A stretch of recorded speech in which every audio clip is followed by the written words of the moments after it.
Good afternoon, everybody, and welcome to actually the biggest panel of AMA, doing justice to its theme on caring, repairing, and healing. There's a lot to talk about, and to make all your lives a bit easier, you can all take off your masks while you're seated. I will hand over to Magnus Elias Rosengarten, who will moderate this panel. Thank you so much, Katharina. Thank you so much for coming and being with us here in the Gropiusbau. It's the second day of AMA, 4 days on caring, repairing, and healing. And actually, we dedicated these 4 days to finally be back in a physical space and exchange in various formats, sort of like ideas, knowledges around these larger, pretty big terms of caring, repairing, and healing. And I'm very excited that we have a big crowd on stage now. Stefanie Rosenthal, Claire Molloy, Natasha Ginwala, Dimitri Paranyushkin, Brooke Andrew, and Kader Atia, who are all involved with a show next year, in the fall of next year. And yeah, actually what we always had in the back of our mind when we were preparing or curating these 4 days is that it will ultimately culminate in this show next year. And you all as co-curators have been meeting, have had brainstorms for quite some while now, and we thought we sort of like dedicate this panel to you guys sharing your notions on these big terms and how far these themes have also characterized your practices or are characterizing your practices, and give us more insight. I think in terms of the show, you're still very much in research processes, and we kind of like thought that you will give us insights. There has not been like clear selection of our artists yet, but you've definitely talked about it, and maybe yeah, you can share with us sort of like the current state of the show. I would say, Stephanie, that we begin with you, because since you sort of like started your position here at the Gropiusbau in 2018, these themes of caring, repairing, and healing have come up repetitively almost as themes in a way. The way you've curated shows, also the way you've opened up the atrium, for example, to make sure that the Gropiusbau really is a hospitable place, that you invite people, that the audience also can become more diverse. And maybe you can like sort of like share with us, you know, what happened since 2018, and then also talk about the show and why you invited this group of co-curators. Yes, but maybe start with your beginning here at the Gropiusbau. Thank you, Magnus. And it's actually really nice. It's the first time we're together in these days, and before that it was Zoom calls. And I think we're painfully missing Jamila Johnson-Small and Barbara Rodriguez-Munoz, who are part of the curators, and they couldn't come. But it just feels very different to sit together at the table and not sit together on a screen. Yes, so it is, I think it's quite a slow process, this exhibition. It had many, many different, I think, ways of getting where we are. And also when we started here in 2018, we weren't talking much about, or we didn't have these words. I think we were exploring, also starting with Wu Tsang and then later on with Ottobong Lekanga. We were exploring what is important at the moment for artists and what do we as an institution want to represent. And of course also I took for the first time direct position this question of not just thinking about single shows, but thinking of what does it actually mean to be a very large, quite well-funded institution in Germany, and what has to be our purpose. And so the building was and still is, of course, an important starting point, because this is where we are. We are in this building, which, I mean, where we are right next to the now topography of terror, but where the headquarters of the Gestapo was before our school. So there is a long history, and of course, even if we not talk about this history the whole time, it's something you can't not think about. The fact that the Berlin Wall is there, you see it, the Abgeordnetenhaus, which was the Preußische Landtag. So there is so much history in this place that it is something, I think, which the building, and also we working here, we carry in very much from the beginning on, I think, that question of like where do we belong to, or what the ownership of land, and questions which I think have interested me for a very long time. And so we started with Ana Mendieta. So there's a long history, I think. But so how we ended to I think the show and the theme of the show came through in that form through a conversation with Kader Attia, actually, because we wanted to do a solo show with him. And I think there are only a few artists as generous as Kader is saying at some point, I think we should do a group show. Let's like invite other people in. Let's not just show my work and my research around repair. And I think it's very much rooted in also the conversations we had all the time. I mean, we were talking since before 2018, and after every meeting, I was thinking, we didn't talk much about Kader's work, actually. We talked about the community, we talked about Pauline, we talked about repair. So at some point, we opened it up. And then to put the group, I think, together was really, maybe I start that. The group was a very natural, I think, way of continuing this thinking and inviting Natasha, who's anyway working with us, and her most recent Gwangju Biennale is basically the prologue, or could be the show, because you and Daphne I are so much engaged with topics which are so important. And so it felt just right to say, why are we not continue to think and continue that process? And Brooke Andrew, an artist I always admired, and I met for the first time in person when I was doing the Sydney Biennale, had just finished his Biennale, Nirin, the first Biennale with First Nation and artist-led artists. And so his whole practice is actually putting indigenous thinking back in the center. And so we invited him to do a new work, but also to participate as a curator and thinker with us. And Claire Molloy, who has worked with us here since 2018 and has participated in many important projects and was leading on Cheng Bo's One Wu Council. So we came, I think, together in a very natural, organic way. And Dimitri, who is now leading lots of kind of workshops to think more through the body and learn more through the body. And I mean, when you see the images here, I think one aspect of our program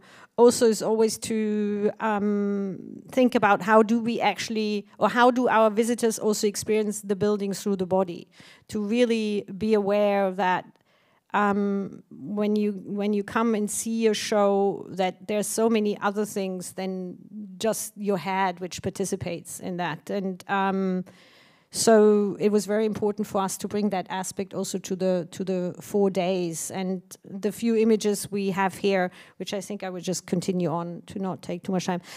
Rituals of Care, the performance program we did in 2020, right before the first closure of the institution, was really a starting point to learn about care.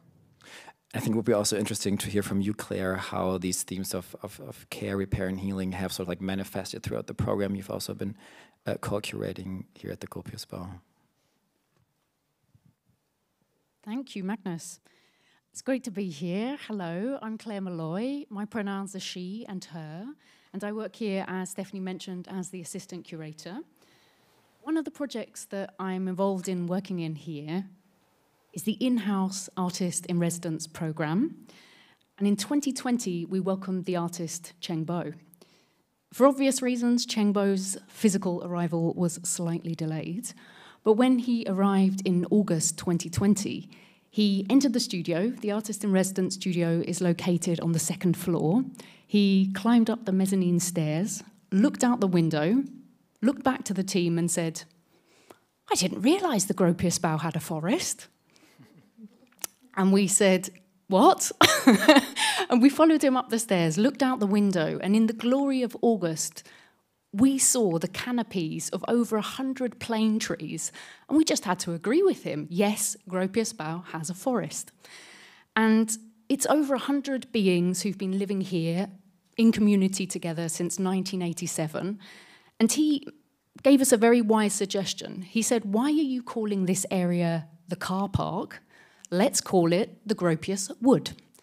So this was a really important moment for me to realise that working with artists absolutely changes the way that you see, sense, and understand the world. His whole residency bore the title Botanical Comrades, and he spent a year in conversation and exchange with scientists, botanists, and all manner of thinkers, feelers, and sensors, approaching a rather unusual question. The question was, how do plants practice politics? Now, many people would think plants, politics, okay? But Cheng Bo's conversations led him to very many quite convincing kind of assessments. Of course, plants and trees especially manage resources. They make decisions about their bodies, about how they grow, and they partner with other beings, states, and matters to ensure their survival. They are collaborators, and his conclusion is that these are political acts and that plants very much are political. One of his key arguments, Cheng Bo, is the fact that we are in a moment of such profound ecological crisis, complete climate breakdown, is because we do not know plants. We do not know other beings. And so to address this, he started doing prototype events. Now, this was one artist who certainly benefited from the fact that we couldn't meet indoors. His events were all outside, and over the summer and moving into the winter, he created prototype events every 14 to 16 days. And behind me, you can see 2 examples. The first one is somebody in an event where they're drawing trees and drawing weeds in Gropius wood. And Cheng Bo thinks that the act of drawing is really a way to see and to sense and to get to know another being. And then on the other side, what you can see is Cheng Bo, about 10 minutes away from here, in the Tiergarten, and he's reading a Taoist text, the Tao Te Ching, and he's reading to trees and to grass.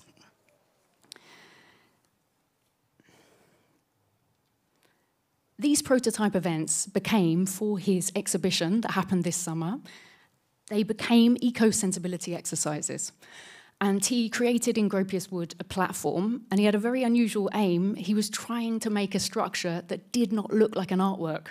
For him, success was having a platform that everybody thought had always been there. For him, it was about practicing collecting tree energy, which was a practice that he learned in Hong Kong that was shown to him by a Qigong master. The Tao Te Ching text that he was reading to trees in the Tiergarten was not only a source of inspiration, of a way of hanging out with trees, but it also provided the exhibition title. Within this 6th century text, written in Han Dynasty literary Chinese, he found the word Wan Wu. And he realized that Wan Wu was the exact description of his project, of what he was trying to achieve. Wan Wu is notoriously difficult to translate. It's translated as 10,000 things or beings, more than human, or myriad happenings. And Cheng Bo used this as the starting point for his exhibition, which was called Wan Wu Council. The Wan Wu Council did actually have a council, and here you can see some of the participants taking part in the Wan Wu Council. It happened in August, over 3 days, and it was an invitation to 12 humans to come together in the Gropius Bau and also in an ancient beechwood forest in Grumsin, which is in Brandenburg. And he asked the humans to come together to channel other states, other beings, other matters, and to collectively write a manifesto to ask, how can the Gropius Bau become Wan Wu? Some of you will have already seen the manifesto. If you haven't, I encourage you to go and see it. It's on the first floor. It will be on display until January. It is free of charge to see. You do not need a ticket. You also do not need a time slot. You can just go and see it anytime from Wednesday to Monday between 10 a.m. and 7 p.m. It's really indicative, the manifesto, of Cheng Bo's understanding of care, and I will forever be rather indebted to Cheng Bo for introducing me to the writings of Robin Wall Kimmerer. Many of you will know Robin Wall Kimmerer's book, Braiding Sweetgrass, and Robin Wall Kimmerer is based in New York. She is not only a professor of environmental biology, She's also the director of the Centre for Native Peoples and the Environment. And I'd like to just end with one or two sentences from Robin Wall Kimmerer that really were inspirational to Cheng Bo, and they're also, for me, an absolute guiding light of how to approach this exhibition. She writes, "In some native languages, the term for plants translates to those who take care of us. Know the ways of the ones that take care of you, so that you may take care of them." So that's really guiding me in thinking about how can this exhibition be thinking about care, and how can a museum be useful enough to really have a practical approach towards avoiding complete ecological meltdown. Yeah. Thank you. Thank you so much, Claire. And you had mentioned the Artist in Residence program you're also responsible for, and the current artist in residence here at the Gropiusbau is Seraphine 1369, who unfortunately, as you had said to Stephanie, can't be with us. They are in London, but they were so generous to send us an audio piece in which they sort of like ruminate on this question, or the role of being an artist curator also in the context of this upcoming show. And we have this piece for you, and I would like to ask the technicians to play it for us. Hi, I'm Seraphina 1369, Jamila Johnson Small. Yeah, speaking to you from London. And hi, I hope you're good. And yeah, speaking a bit about my role and relation to this artist curator position for the Care Repair Healing show. Okay.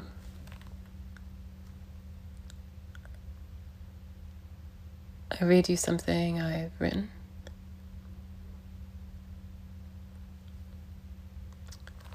Our curatorial meetings are at 9 a.m. UK time. I think about standardization and how I'm already betraying the integrity of the thing in a knot of impossibility. I can say that this meeting time is really bad for me. And maybe without any intricate disclosure, this means not enough to shift the Australia time later. I think it's 6 p.m, which to me and my rhythm would be super reasonable. I remember I fall out of professional working hours. This I am adjusting, breaking away from my personal ideas of and attempts at care, repair, healing, to discuss these topics. So much inside an oxymoron. I drink orange juice and then smoke a roll-up. I practice belly breathing in a city. I don't want to say it's already over, but on some level, I believe it. Flexing to counter the impacts of things, concrete and the alienation of productivity that is quantifiable as currency, I think about compression and inflammation and the adrenal glands, cortisol, hormonal spiking. I am busy with attempts at regulating, right? Balance, tuning, the moments before the conversation, the action, the thing, how to be present for it all. This space I am thinking about. And there are many approaches and strategies for touching this, for touching the spine in such a way that a heartbeat changes pace. Synchronicity that is the ground common enough to speak to, with, and not for or against. I cannot bear the sound of swords clashing any longer. What is not triggering me? A curatorial question. What is soothing me? Me is a set of symptoms of a wider situation, a weather vane. The other day in a talk I attended, Paul Gilroy said something about proposing we take a shot every time somebody says the word trauma in such contexts. Lupita and Amani spoke about trauma as an event not experienced, something missed due to total overwhelm. I'm obsessed with Dion Brand saying, I am turning into the something missing to make it meaningful to live. Probably a misquote. My absence is a challenge. My absence as we, usually, and now, my absence as in me, this body, representing without being present and talking about materializing presence, vibrating in the paradox is a challenge. How to propose something in an infrastructure that cannot embody that something, how to not be a hypocrite is a challenge. Master's tools and Master's house, and actually, what about those moments of catching a breath and feeling space, feeling spacious? I think about an offering and an opening. I think about things, people, moments that have moved me, might move me. I think about how I will not be told, and how this is not disobedience, but practice and form and presence. Everything falls in a context. Something about listening and noticing, right? Sensing and bodies distinct and not, resonance and dissonance and pain and the avoidance of pain, also time. I ask, what is here now? What is here that is real? Stories tell themselves, so countering, but then isn't this a trap? A trad position of feminine, feminized response, holding, expanding, meeting. As I write this, as I read this, I am distracted. I am grieving the death of my father 7 years ago. I know that probably I should say I will not say anything today about my curatorial approach to contributing to a program on care, repair, and healing at a large institution with which I am affiliated, collaborating without a salary, sick pay. How do we afford our grief? How can I afford my grief?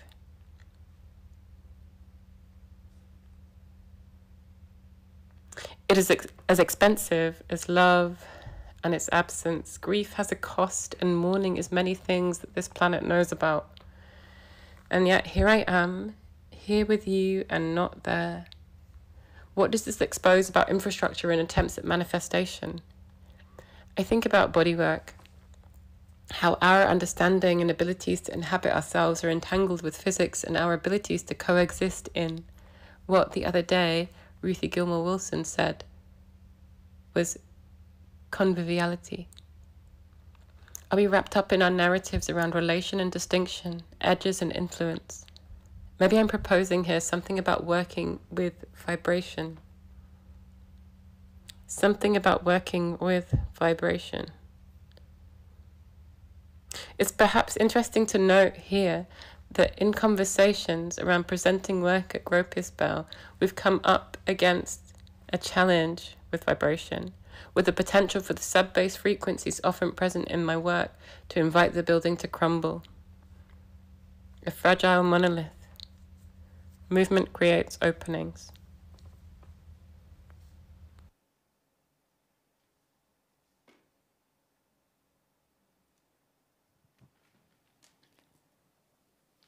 I want to thank Seraphine1369 again for this very moving piece, and I hope that we might have the chance to talk a bit about it also once Natasha, Dimitri, Brooke, and Kader have shared their views.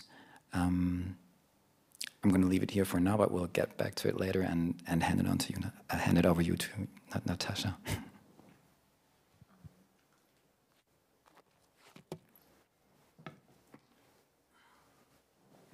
Thanks.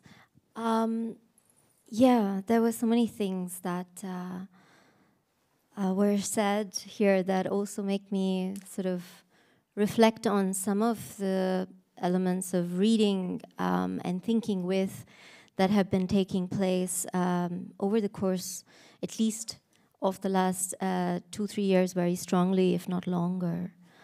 And one of the things I've been thinking about is what does it mean to pursue life in an injurious society, and this notion of an injurious society is something that the thinker Leela Gandhi has been talking about, and it also connects to Donna Haraway, who has been an inspiration, especially for Stephanie. And there's one quote which I've been thinking through is, life is a window of vulnerability. And so what does it mean to be that prone, questioning body that is unafraid, in this sense, as we have just heard, unafraid to question, to challenge, to not willfully standardize, but rather to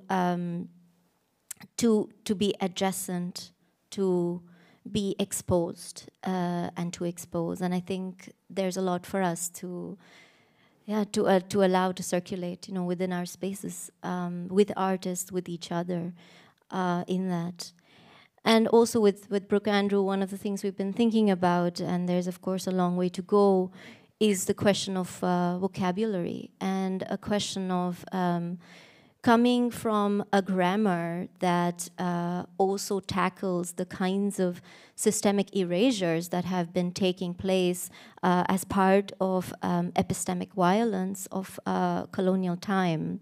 And that connects us to language, body language, language between from the soul, so to speak, and with what is that really? And I really think, of course, this is not one of the terms per se in these 3 days, but for me, this question of intimacy is a really strong one, because intimacy is a pathway of revealing both pain and togetherness.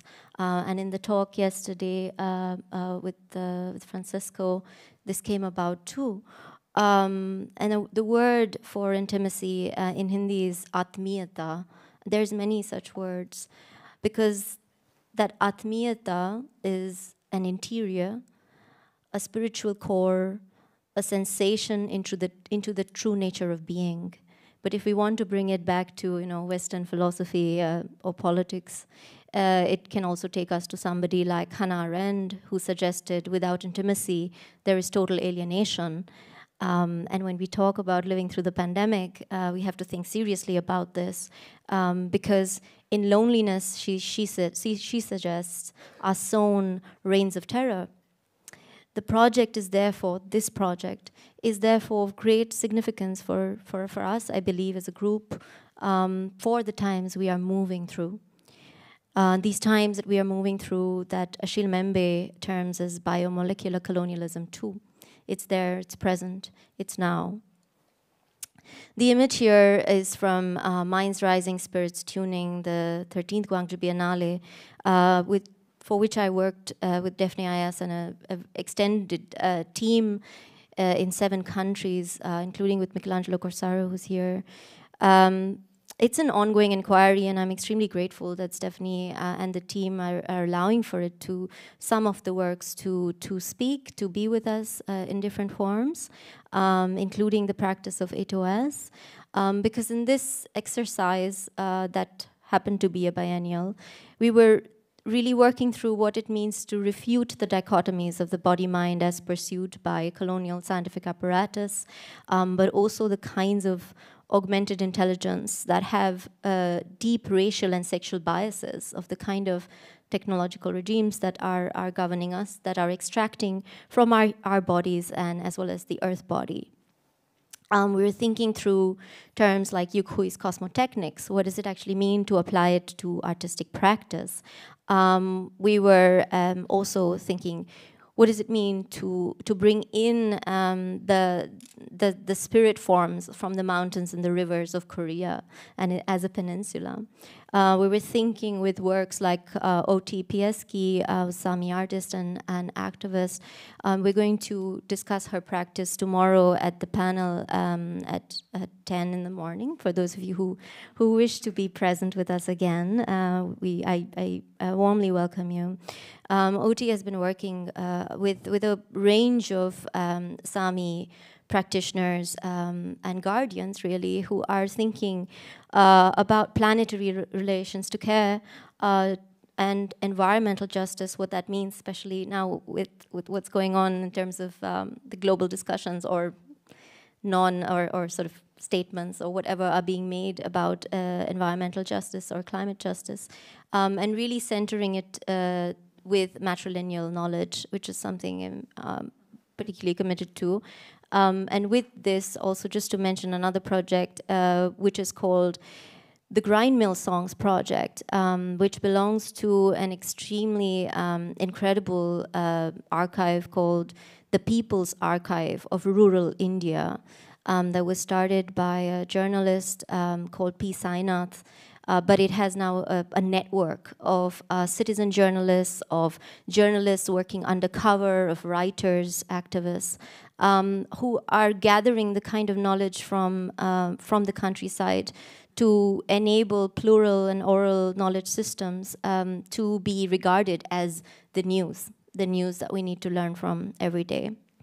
And so the Grind Mill Songs project is something that for the first time was exhibited within a cultural institution. And in the show and some of the conversations we've been having, we've been thinking a lot about also how inscribed sonic roots are to pass on knowledge, whether that's about the monsoon cycle or family stories or birthing or caste oppression. And that is something that this project does through 100,000 couplets. I don't know how much time I have. I'll show you just one more image. It's not working. Is it paused or? I don't know. Can you go to the next one? The technicians? No, that's already the next one. Okay, that one, yeah. Go, yes. Okay, so to just end with, this is another image that I wanted to show you because I was thinking about what does it mean to nourish without and to care for without withering away. We're in a time where there are hunger strikes by political prisoners, and there's these lines of authoritarian division that we know that are casting their web and ensnarling us all. So what does it mean to care and to build capacity without withering away, without entrapment, without the loss of or self-harm? I think that's a big question. And I take inspiration from this particular work of Seni Awa-Kamara, who's a Senegalese sculptor living between a forest and a river. And you can see here that Seni has created this sort of nourishing grandmother figure with the many hands and many breasts and many heads. And so this kind of multipodal body, this body that is an excess, this body that defies all schemes of what we think are the starting and ending point of a body. Because a lot of our questions in the biennial were also thinking about the limits of life and death. When does the life end? And what are the processes of mourning and grief, as we also just heard in the previous contribution, that we are going to live with, this generation and the next. So I'm going to end with that. Thank you. Thank you very much. Natasha, you had also mentioned that you've collaborated with 8OS in the context of Gwangju. I'm very happy that Dimitri, you are here as well, and you've been offering workshops during those 4 days too, and I think it would also be interesting to hear how they've worked so far, what experiences you've made, and the mic works by itself. Thank you. Yeah, thank you. So maybe I will say a few words about the practice of 8OS first, and then how it also fits into the context here. So 8OS is really like a physical practice that we developed together with my partner Kudez, and there are three main elements to it: the body, then mathematics that we use as a language to actually describe what's happening while we do the practice, and then the software approach, because we like it as a metaphor to think that the body is like the hardware And the patterns of behavior that we have is like software that you can install into your system, try it out, see how it works, change something, and somehow also reprogram yourself or have a possibility to do so. And for me, this very much fits also into the narrative that I also hear in these 4 days as well, because I always saw this practice as a way of also decolonizing myself from the habits and from the cultural patterns and things that I'm used to do. So what we try to do in every session is to propose a set of exercises that are specifically made to explore how we can somehow enhance and widen a range of options that is available to us. And the body here is a really central element because we think that it's a very inspiring tool. It already contains a lot of intelligence about life. It's a living organism, so it knows how to balance itself, how to fight against intruders.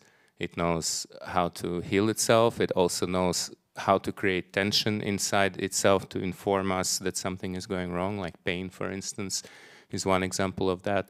And yeah, we basically tried to create the situations where we can explore all these topics collectively through the body. And when we were working on that, we kind of developed this system, which is really closely related to the idea of panarchy.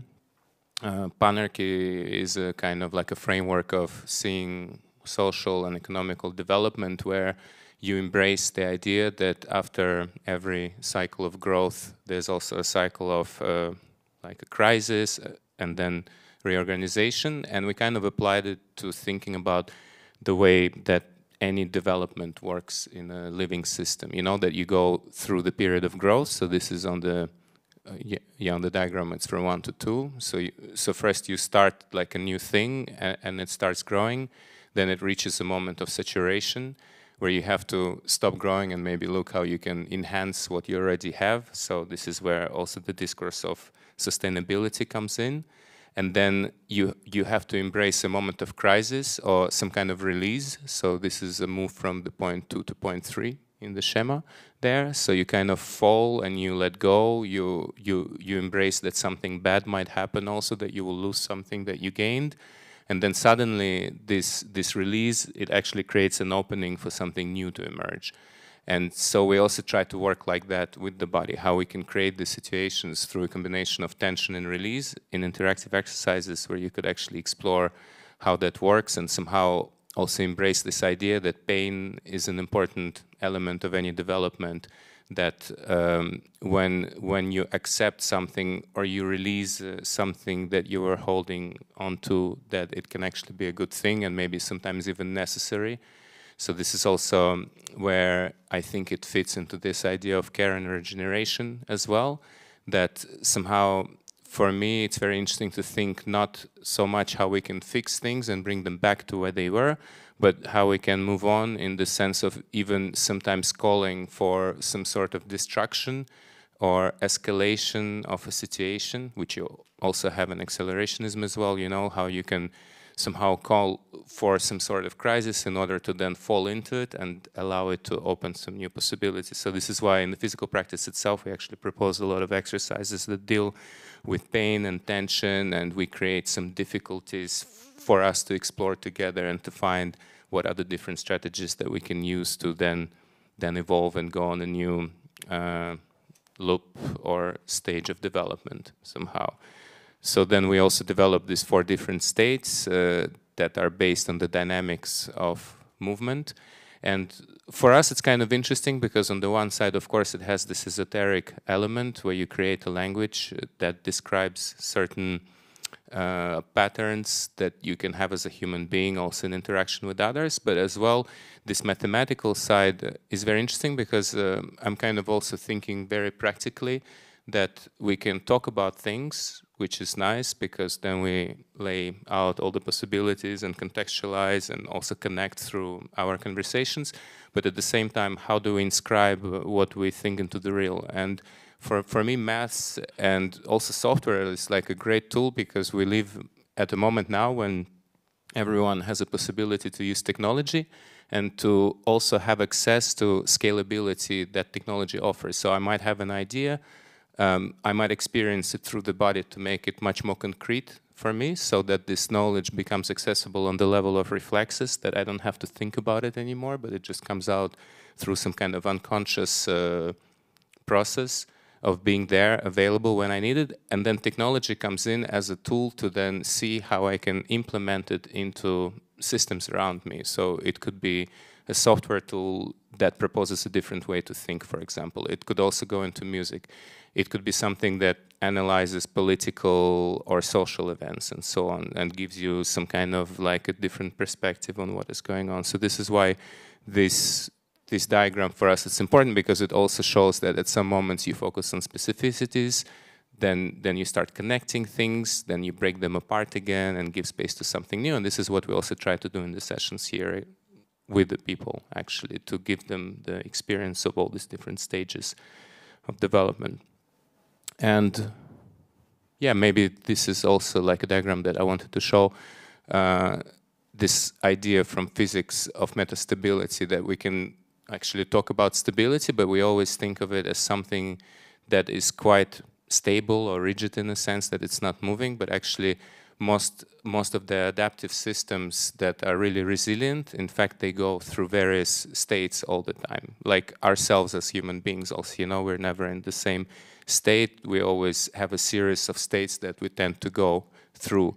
And if we establish some kind of nice itinerary through them, then this is what makes us actually stable in a way that is diverse, where we allow for the different states to come in, for change to occur, to let go, to sometimes also give space to others, and then take the center again. So this is kind of like all the elements of the practice, and our task is just to bring it into the body, to make it available in this embodied kind of way that we can then store it with us, also experience it collectively with other people, and then take it further outside of the physical context into other realm using the tools that we have. Thank you, Dimitri. And tomorrow there's going to be another workshop. Right? Yeah, it's the last session. And it's dedicated to regeneration. Exactly. So we will work, more with pain and kind of like tension and relaxation. So if you want to experience what Dimitri just talked about, there's definitely space tomorrow. Yeah. Brooke, it's your turn and your approach to these large terms. If we want to talk about pain, sitting up here in these chairs with that bright light. I just want to do a bit of yoga. Danke. Ngaju ngengan daraga ngaju Brooke Garu Andrew, where I dream Nganawal, Celtic, Mandangu, Ngadi, and Mandangu for everyone here, my fellow curators, friends. So this is Wiradjuri, or Wiradji, which is my mother's language group, from Australia. You know, I love sharing this map because, you know, everyone loves to like divide the world into the north and the south, right? And we kind of not really. Well, I suppose we're in the south, and I understand the politics around it, but I think it's really important to look at this part of the world and seeing the thousands and thousands of islands and thousands of languages, and the kind of languages that we've had to restitute ourselves because of the invisibility and silencing of the mess of the colonial wubba, I call it. Wubba means a hole. It could be an asshole, it could be like a vortex into the universe, but it's a true thing and it's a mess. And I think that the kind of mess that we're all dealing with in this exhibition, in which people are trying to do about restitution. I know that Edna's talk was, you know, really talking about, and Francisco asked the question of, what about reparations around the kind of medical violence that has happened? We had in Australia a lot of scientific violence. I've seen photographs in the Royal Anthropological Institute in London that shows, it's really interesting, Serafina, talking about trauma. We were talking about trauma, like, you know, we kind of have to relive these things all the time, even when we talk about them, like in front of a big audience. And so it always takes a lot of kind of power to do it. But, you know, I've seen photos that no one should see of anthropologists around the mid-19th century taking photos of Aboriginal people, you know, making love, having sex, whatever you want, and the kind of the way in which that bodies have changed through the colonial process. So I look totally white, right, or Celtic, but in our communities we look Japanese, we look Chinese, we look, you know, Italian, but we're still very strong within our culture. So we're not like, you know, the kind of anthropological primitivist kind of view about, oh, you're not real anymore because you've changed your language or you've changed your skin color, because we're still on our traditional lands. And I think this is a very important context when we look at the map and when we talk about language. And alternative ways that we've been kind of struggling with the decolonial as well and what that means. And we kind of tackled with that from South America, and good old Manolo and a few others who I think are doing good work for themselves to decolonize themselves. But for us, you know, that process is actually quite traumatic. And so I like to use the Wiradjuri or Wiradjuri word, Yinjamara Gunana. And Yinjamara is very important. It's kind of like what people think about when people say Buddhism. So it's a kind of a respectful pathway and a relationship. And that's where I want to be when I'm doing this work and I'm working with source communities and my communities and museums, because it is a colonial wuba and it's ongoing and it's often not respectful. And so Gunana means to continue. So for me, Yinjamara Gunana is not just about being respectful in this moment, but it's a commitment to being continually respectful. It's not just about a museum or a group of people who want to like decolonize themselves. It's about, well, what are your responsibilities to other people who are constantly in this space generation after generation, and it will continue. My other friends, Lisa Ravna Finnbog, who's a Sami curator, scholar, museologist from Norway. Samataiten is the word that she uses. My friend Buyong, who's indigenous Taiwanese, uses the word Bunanon Tutaklas, but it's more kind of related to a creative kind of process of owning your own artistic creativity and sovereignty.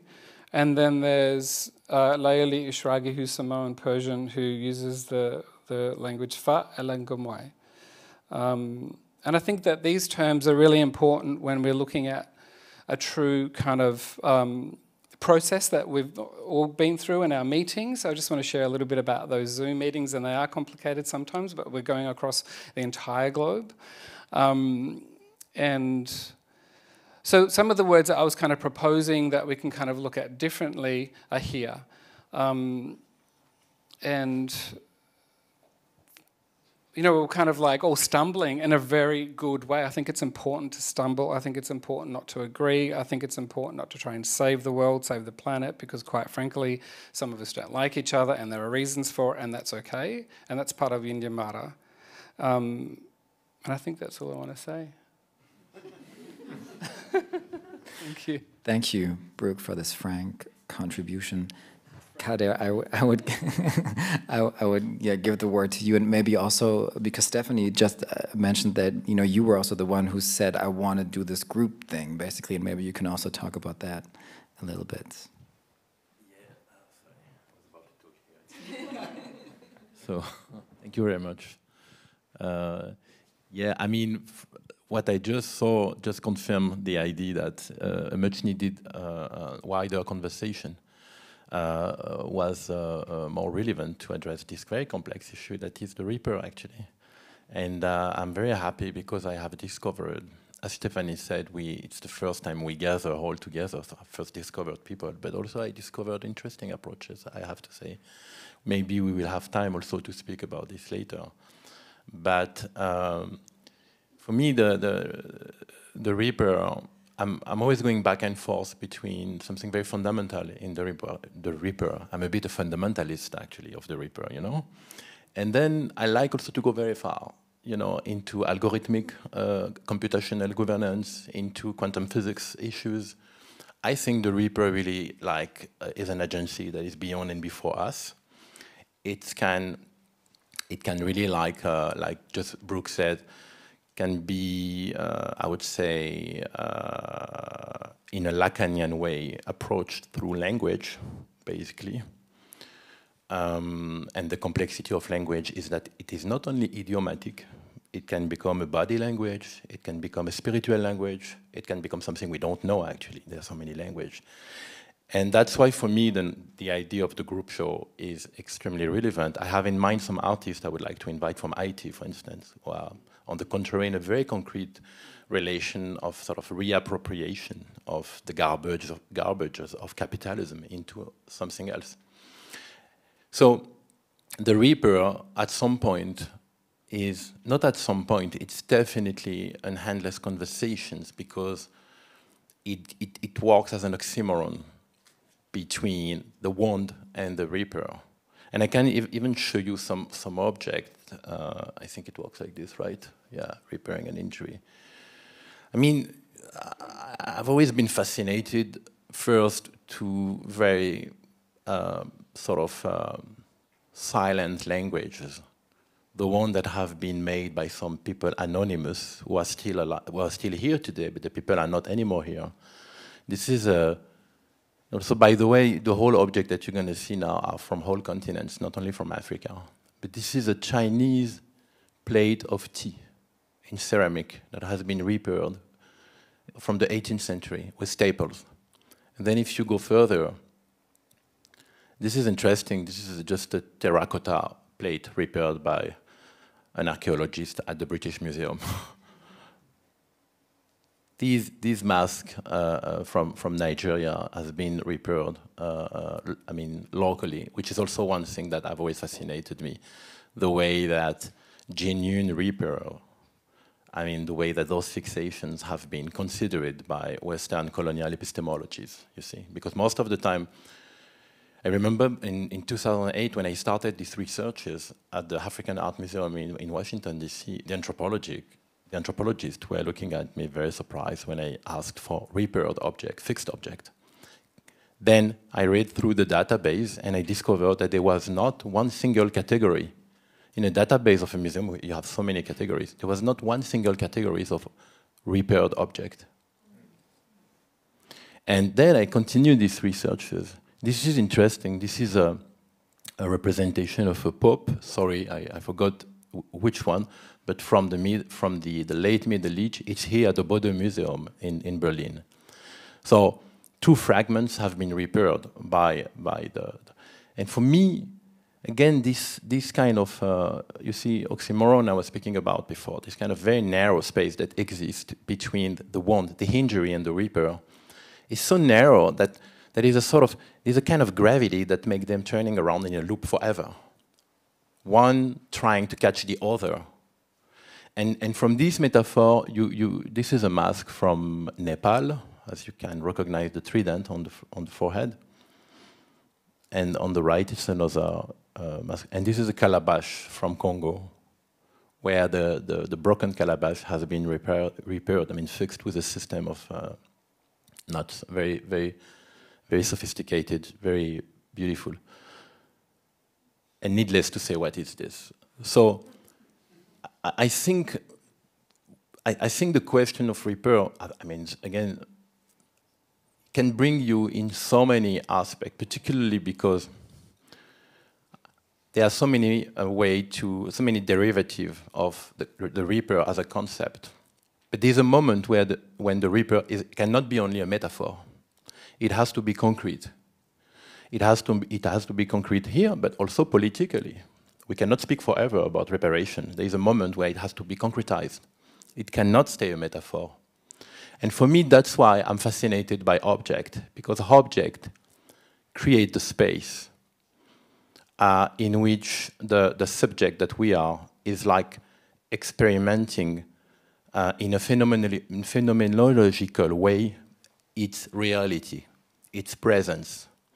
So, contrary to what you were saying, which I found fascinating, I'm not interested in accelerationism. I'm rather interested by slowing down time. And I think that artworks, as well as repair, are slowing down machine. They put us, like this pop I showed you before, or this chair, or what is coming next? Another single tail, I'll tell you now.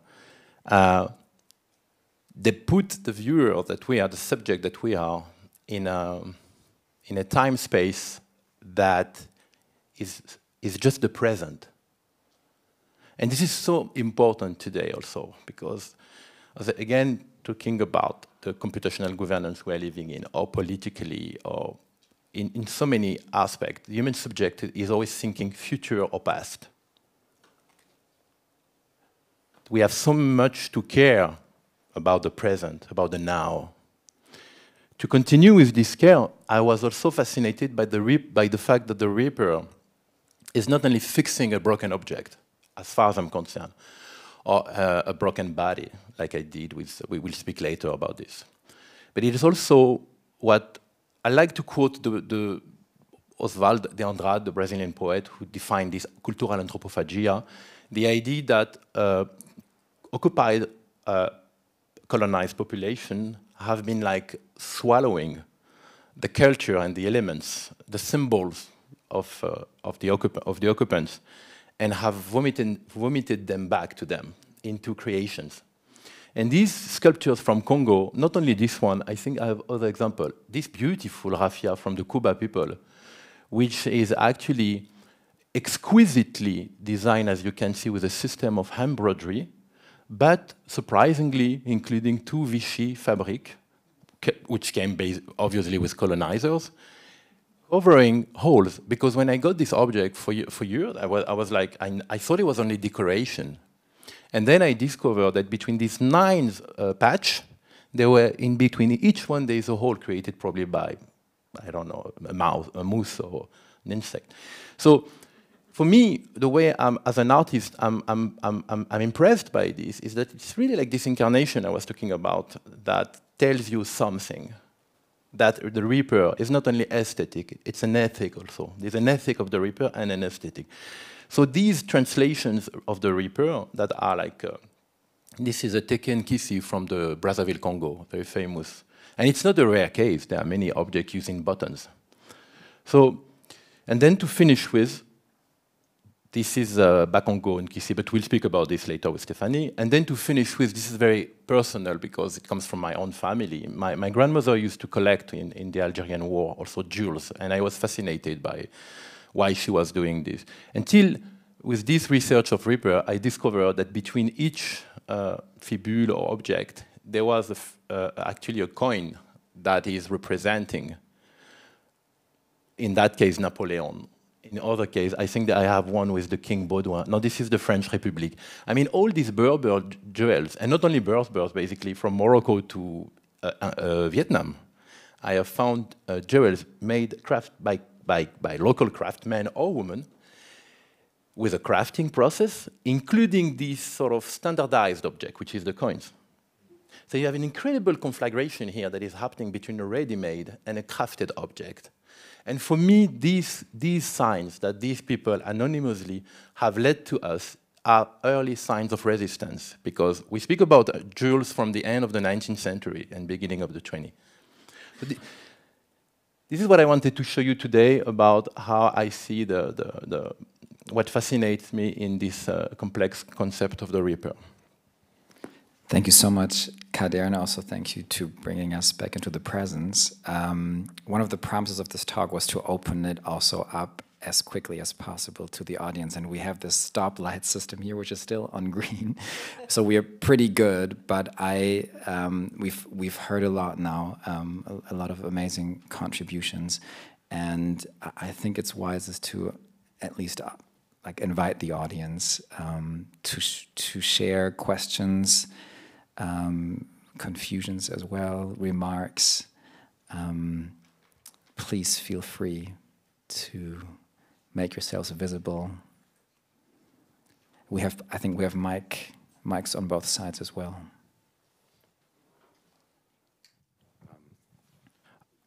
Thank you so much, everyone. I'm just curious to ask a practical question. There's been so much spoken about this being the first gathering of this group of humans in presence physically. I'm curious if you can say more about what the working process looks like and how you've established the protocols and the rules of that kind of collaboration as a group.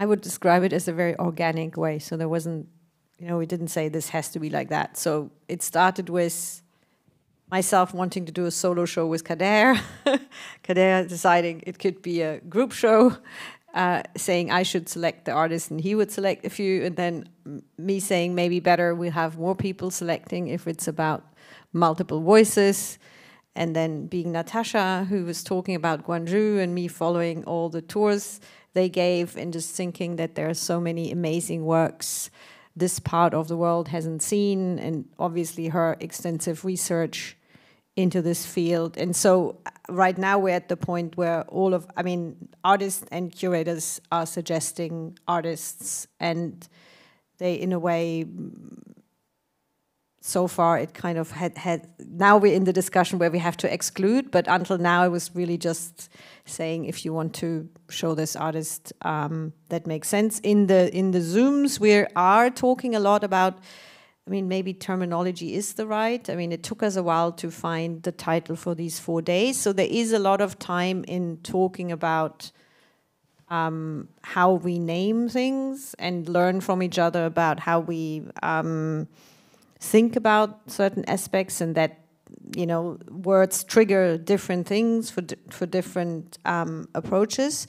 So it is really an exercise of spending a lot. It's a lot of time talking, and so therefore, what Magnus said, we made some decisions, but we felt it's not the right moment now to just say these are the artists in the show, because it's not so much about that. I think these days are really sharing perspectives and also learning from the audience about what is, what is expected, or what do you feel has to be done if we do a show like that as a large institution.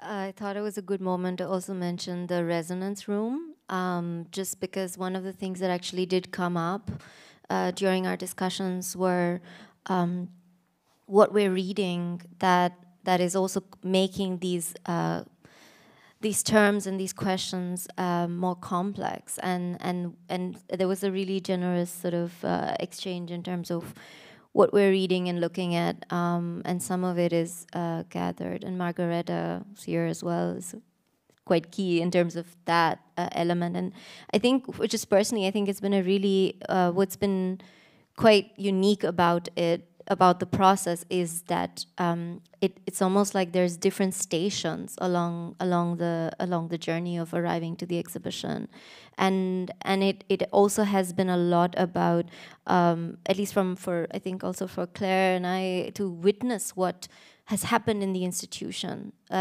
since these few years, and seeing the different methodologies. I think there are a lot of questions about method within this exhibition project, which is also why it feels quite germane, because it's in fact it does not seem just about, okay, this is the practice, but what is the method, what is the drive, why are we placing it in the Gropiusbau today, and how does it then also stand at a crossroad of where we're at in Berlin. And personally I was also thinking very much about so many different questions of violence as well that are taking place. We're extremely privileged to be sitting here while at the borders of Europe there's pushbacks against migrant bodies. So it's a very important time to consider these questions with great caution and deliberation. And maybe to say it is really not just a show for us. It is really a process we're going through. And so we are sitting here, but there are many more people who are really influential for that project, artists we have worked with, people we have talked to in the last years. And it was more, I think, I felt it as a push by, in this case, Kader, to just say, why don't you do it? Because I actually didn't dare to do a show about care, repair, healing, even if all the artists and many artists we work with, they discuss that. And of course, in a time like the ones we are in, if you talk about care, you can't just say we're showing work about care. Then it's also about you very much open, of course, the doors to think about what are you actually doing as an institution. So to do that also means, really staying in that place of constantly questioning, how are we working? How do we work as a team? What do we as an institution? So it's that kind of, slowing down and just looking also a lot inside, and that is, of course, I think painful is said too much, but it's like it's a slowing down process. It's not that you can just go and say, now we do a show. It's a lot about very often getting just stopped in, discussing what do we actually mean, or how do we do this now. And I mean, as you realized, we could discuss long times about meeting hours. And I mean, there's a lot of that you have to consider, right? Because it does affect people, it's important. So we have to take the time to discuss that and not just say, well, it's what it is. We do have 7 more minutes, so there's probably more questions we can try to take. Yeah, Rob. Thanks, everyone. So, Kader, I was particularly maybe addressing this to you. You're talking about the concreteness of repair, and in fact, you talked about Lacan. I'm doing a panel tomorrow with a couple of Lacanian analysts, and one of the things that emerged out of a kind of preliminary exchange we had is that. So you talk about objects, and with these objects, the rift is clearly visible, but of course, as you know.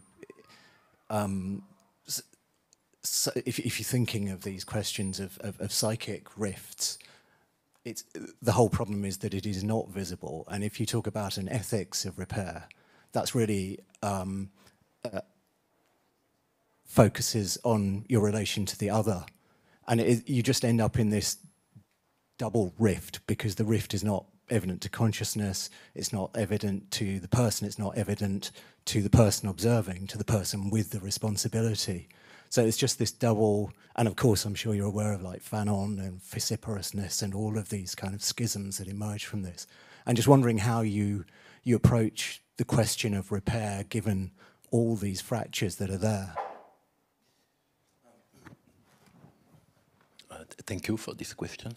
It's a very interesting one. Actually, I think what you are addressing here is the complexity of the regime of visibility and invisibility, which is not only linked to the psyche, but it is linked to the coloniality modernity. So I think that, I mean, as far as I'm concerned, I've always been fascinated by injuries. Through therapy, started to understand why. But at the same time, before that, I knew that I was fascinated by injury and by also stitching, by this act of repairing, even, I mean, for anything. And I did a work called Reason's Oxymoron during 4 years, which is a series of interviews of psychotherapists from Germany, from France, from Bogota, but also from Senegal, from Malawi, from many places. On the question of, and let's say, to make a long story short, that one of the super interesting things that came out of this, and it's nice because I can also refer to someone, a very dearest friend I lost recently in Dakar, who Professor Momar Gueye, psychiatrist at the Hospital of Fann, was the first to introduce inside the hospital the traditional ritual of Dundap. Dundap is a therapeutical ritual to heal schizophrenic people with possession and dispossession. So what in Africa, basically with Jacques-Philippe Salat-Salah from Cameroon, Momar Gueye and others, Aida Salah, the field of psyche has to deal with is this world of the invisible. So, of course, like Momar Gueye taught me, I'm quoting him, when the white man arrived here, he thought that the black man did not have an unconsciousness because he was just happy under a baobab playing tam-tam. Of course, he just stayed at this limit of the village. He never went into the marabout house to listen to the therapy that were happening at that time. Because in a therapeutical conversation with a marabout, it's almost like a Freudian analysis. You speak about the whole dead and living people who are around you. So for me, first, the regime of visibility and invisibility is actually very colonialist. It's a way to invisibilize the culture, the knowledge, the cosmogony of the others. But there is a second layer, that's why I found your question interesting, because I was reading this afternoon a text by a French philosopher. I really like her, Catherine Malabou. The text, it's called The New Wounded, Les Nouveaux Blessés. And Catherine Malabou actually would contradict you. She's convinced, this is her concept, the neuroplasticity, that any trauma do create a physical impact that is visible on the brain if the doctor, the neurologist, make their job. So she's been in war, like the whole psychoanalyst field is always in war with psychoanalysts. But she wrote this book, I think, 18 years ago. And I have to say that I kind of found extremely interesting the fact that the trauma can be, I mean, today it's quite acknowledged. I don't know if you know these RMDB therapy about traumatized people, you know, the BMDR, yeah. So today it is acknowledged that there's a physicality of the trauma that that we can observe. But for me, so if you want to summarize, the injury is visible even when it is immaterial. Sometimes. Thank you so much. I think there's going to be a panel with you, Kader, and Stephanie right after, so you will probably elaborate more on that. In the interest of time, I think we should close, and I want to thank Stephanie Rosenthal, Claire Molloy, Natasha Ginwala, Dimitri Palaniushkin, Brooke Andrew, and Kader Attia so much. I'm very much looking forward to how this will materialize next year. Thank you so much for joining, and please, yeah, thank you.